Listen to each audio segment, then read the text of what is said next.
The year was 480 BC, when King Leonidas of Sparta, left with only a few dozen fighters from the original 300 at Thermopylae, gave a speech whose motivational power has resonated over the millennia.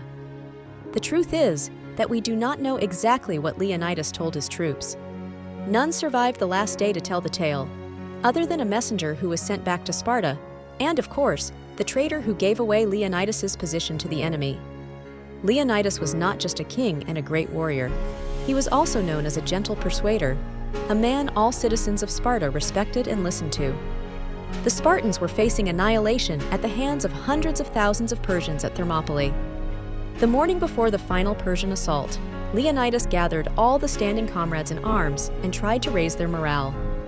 By fighting to the bitter end, he hoped that he would delay the advance of the Persians into the rest of Greece. His great sacrifice succeeded in the end with the eventual defeat of the Persians at Salamis.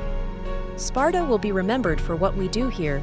Today, 1,000, 2,000, 3,000 years from now, Leonidas may have declared, "Men 100 generations yet unborn may for their private purposes make journey to our country. They will come, scholars perhaps, or travelers from beyond the sea, prompted by curiosity regarding the past or appetite for knowledge of the ancients," he said, "and they will peer out across our plain and probe among the stone and rubble of our nation. What will they learn of us? Their shovels will unearth neither brilliant palaces nor temples.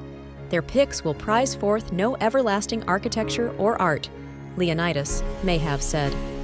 What will remain of the Spartans? Not monuments of marble or bronze, but this, what we do here today. Out beyond Thermopylae, the enemy trumpets sounded. Now the vanguard of the Persians, their chariots, and the armored convoys of their king could be seen clearly. "Now eat a good meal, men," Leonidas concluded, most likely grinning, "for we'll all be sharing dinner in Hades." This fictionalized account of Leonidas's final speech to his troops is contained in the best-selling book by Steven Pressfield called Gates of Fire. The epic novel of the Battle of Thermopylae, first published in 1999, has been featured on the reading list of the Commandant of the U.S. Marine Corps. It is taught at West Point, the United States Naval Academy, and at the Marine Corps' Basic Training School. The novel stresses the literary themes of fate and irony, as well as the military themes of honor, duty, stoicism, and esprit de corps. Shortly after the release of the novel, George Clooney's production company acquired the rights for the film.